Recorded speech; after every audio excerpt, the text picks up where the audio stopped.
The tariffs that the United States have just introduced are going to catastrophically affect the photography industry. In this video, I'm going to go over what these tariffs are, how they will affect you Americans and as British photographers, so cheers, and what you need to do about it, because this is a new and fast-moving thing. So let's just dive right in.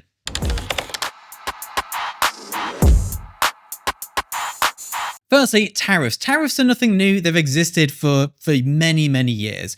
Basically, it goes like this. Say I am a fellow American. I am buying in, let me grab something, this battery here for $100. And as a 10% tariff, I pay $110 to buy this. I sell it to you for $210. So I make my profit. These are fictitious numbers, of course. Now, say this has a 67% markup on it, tariff on it. I buy it for 167. You now buy it for 267. And, you know, to be honest, 67 is a weird number. Let's make it 280. It's already expensive. It's 299, whatever it may be. You pay the tariff. Now, the way that they're trying to punish these other countries or stop them selling into it is by going, look, we're going to make your products so hot over here, no one's going to buy them anyway. So stop selling it. We want American products with American tradesmen and whatever it may be to make the things. That's great. Love what you're trying to do. The issue is you don't have those people. So rather than going, let's get this all set up and working as a great infrastructure, and then let's make it impossible for people to bring cheap goods in, you've kind of gone around it the way I wouldn't. But then again, I'm not in charge of a country, so what the hell do I know? I mean, if it was up to me, I'd build the infrastructure, then shut the door, not shut the door and hope the infrastructure appears, because short term, you're all going to get shafted. And you will. These tariffs are going to hit you hard. Everything in my studio, made in China. And if it's not made in China, the parts inside it from the country where it's assembled were made in China. I've had a look. I can't find a single thing in here without a Chinese component in it. And most things, look, grab this battery again. Where is it made? Oh, look, made in China. So this has just gone up about 67%. I don't know the exact percentages yet because we're waiting to find out because they keep changing on a daily. We saw in the news yesterday in the UK that maybe it'd be 110% tariff on China for certain goods. So this could go from 100 to 210 to buy. So the price you were paying for it, I'm now buying it for, so you're going to get shafted. Because I'm the businessman, I'm not getting shafted. And my job is to buy and sell. I'm an importer and an exporter. That's what I do. It's not, I'm a photographer, but for argument's sake. Now the problem with, my pocket chief is coming out. Now the problem with Chinese products is they're not great quality most of the time. They're cheap junk.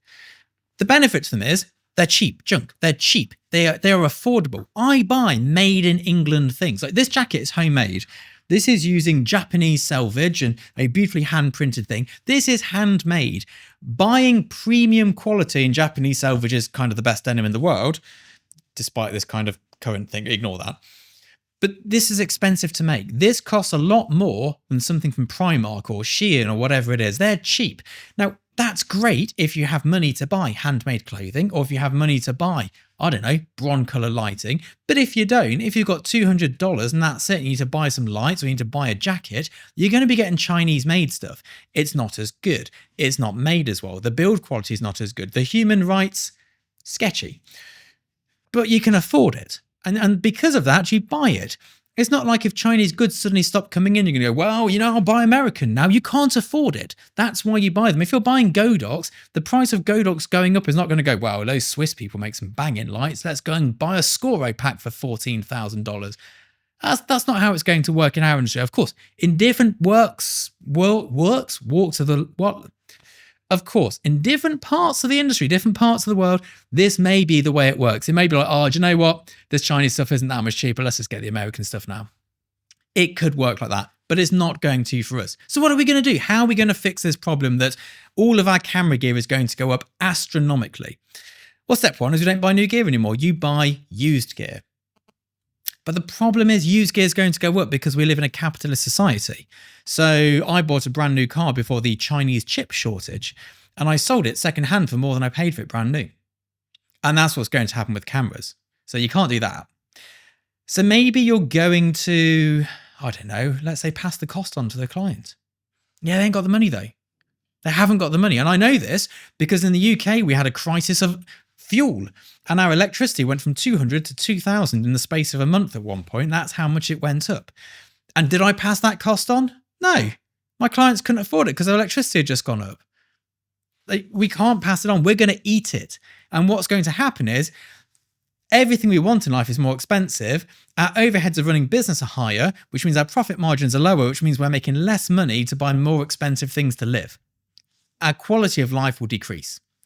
That's where this is ending up. So we can't do that. So what are we going to do? We're just going to have to lump it. Now, I watched an F-Stoppers video this morning whilst coming into work. I say watched, I listened to it like a podcast because I'm a weirdo like that, and I listen to YouTube like a podcast. But I listened to their video and they had some advice and I disagree with it. And I think it's interesting. Now, first of all, I used to work for F-Stoppers, big fans of theirs. They were very nice to work for, lovely people. They're American, I'm English. We probably have two very different takes on this, which is why I think it's interesting. I'll try to remember to link their videos so you can see their take.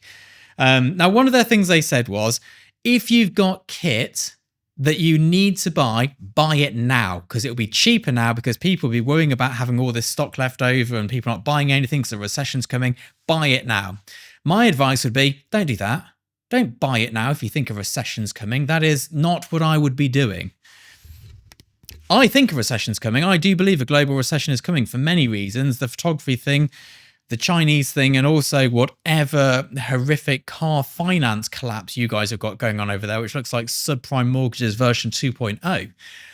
When that all happens, I don't want to be sat there with some nice new kit. I want cash in the bank. And I know recessions are caused by people with wealth keeping cash in the bank, but I'm not being left when the music stops holding it all up. I'll have my cash in the bank, thank you very much. That's where my cash is going to be sitting. And when those stocks go right to the bottom, that'll be when I'll be buying it back again, but I'll wait for someone else to take the hit. I've already taken an astronomical hit on the stock market in the last 10 days, so cheers. It is worse than the time Liz Truss got in power in the UK for a week, and she did some real damage. And I'd go as far as saying it's worse than Brexit, which may be the worst political decision the UK ever made, which I'm sure is going to divide the audience here. But yeah, for me, it cost me a fortune. I lost hundreds of thousands of pounds in work. It was bad. I'm still waiting for the bring it back to Britain to make me rich. But there we go. So yeah, that is not advice I would take. I would not go and buy stuff if you need it. Now, if you're going to sell stuff, this is a seller's market very soon. If you've just bought a camera and you go, I don't really need that, hang on to it for a little bit, because if you bought it in the last 2 years, you can probably sell it for what you paid for it, which is rare in the electronics goods world. If, like me, you're just about to offload all your old kit that you don't need anymore because you already have the new kit, this is the important bit, hang fire a few weeks, sell it a few weeks down the line when the prices go up. I sold mine before all of this, and yes, our prices will go up here as well just because, why not? And I could have got more for them if I'd have held out. Don't sell kit once the prices of used kit go up just to buy more kit. That's not getting you ahead in any way. You're just hemorrhaging money. Now, of course, with all of this, repairs are going to become more common. And F-Stoppers touched on this, and I think it's a great point.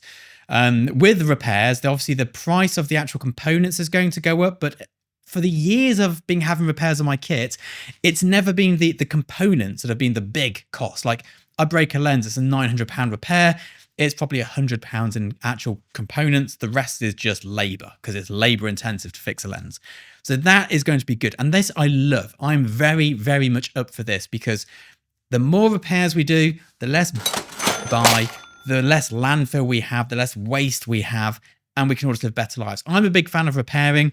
I won't show you the crotch of my jeans, but I've got that like Japanese stitching thing going on because I've got big thighs and I blow the crotch out of every pair of jeans I've ever owned way before they wear out. I repair. I like repairing. I like homemade. I'm that kind of guy. And of course, that's quite a British thing at the moment. So maybe culturally in America, it's not really something that's going on. I don't know. I'm not American. Now, one of the other things is we might all end up renting kit at a lower level. So at the moment, I don't know if you know this, but we rent kit for shoots. Despite the studio being full of broncolor and medium format cameras, we rent.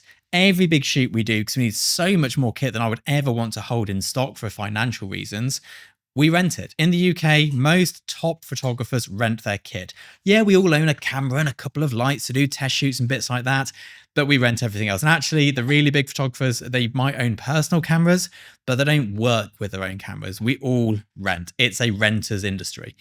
And every time I mention this on YouTube, I get so much hate going, no, it's not. And I was like, well, yeah, I work in the industry. Yes, it is.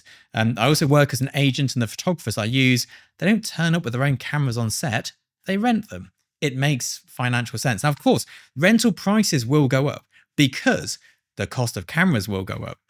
Now, rental houses will be in the same predicament we're in. They're going to have to keep their prices to a point where photographers can still justify renting over buying, but whilst taking a small hit for themselves. So it's not going to be a perfect world for them either. None of this is a perfect world. Now, of course, these tariffs might all blow over and disappear in a bit, and that's all great. But the other side of it is, if these tariffs come into place and the prices go up, we know in the UK, because we've had this happen recently, once they've gone up, if the reason for them going up disappears, the prices don't rectify. They don't go back to where they should be. They go, oh, we'll go down a little bit, but you know what? You've been paying this, you'll keep paying it. And that's exactly what's going to happen. And, you know, car prices in the UK and the US are insane. The car you can buy for £70,000 is not worth £70,000. And they catch you, they get you, because they go, you can afford the payment on 18% interest. And, you know, you're buying a 30 grand car at 70 grand and you're paying 120 grand because of interest over an insane term length. That's capitalism. They're playing the game, and if you're buying into that, you're losing the game. And it'll be the same in photography. We are about to be divided into those who win and those who lose, because the prices of everything are going to get higher. So the chance of that little tipping point of catastrophe happening get bigger. The times I've nearly gone bankrupt in my business is not when I've had no work coming in. No. It's when I've had too much work coming in, and the cash flow, the swings have been too great. Being up or down a couple of grand here and there is fine. Being up or down a few $100,000, not so good, not so sustainable for the little guy like me. This is really big news, and this is going to have long-standing impact. And add to all of this, it looks like we're going into a global recession. And I'm pretty sure, as I've mentioned, this car finance thing they've got going on in the States is subprime mortgages 2.0 from 2008. I think it's going to be the same thing. Repossession yards are stacked full of cars. People are in debt up to their eyeballs. The prices of Chinese stuff coming in, i.e. your cars and batteries if you drive an EV, they're going to get astronomical. Everything's going to go bad. So not only will things be more expensive, there's going to be less ad campaigns out there for us commercial photographers. There's going to be people losing jobs. So wedding photographers, you're going to take a hit. People will be delaying their weddings or getting their mate to shoot it because they have no money. It's a bad time. My advice, this is not financial advice, what I will be doing then, more to the point, I'm going to be battening down the hatches. I will be spending money on hard drives. Now is a good time to buy hard drives because they will go up, because guess where they're made? Education. That's where my money's going.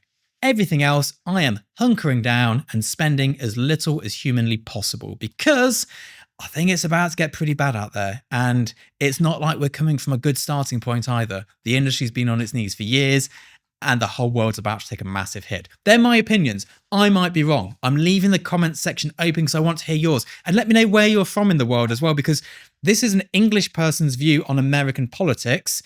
We don't have the same culture as you. We don't have the same, what we see and what you see of the same thing will be completely different because of our context, our background, our history. So let me know where you're from as well as your opinion, because I think it's really good to see that, because it matters. Like, opinions are only as relevant as the context from where they come from. So this is a British person's view.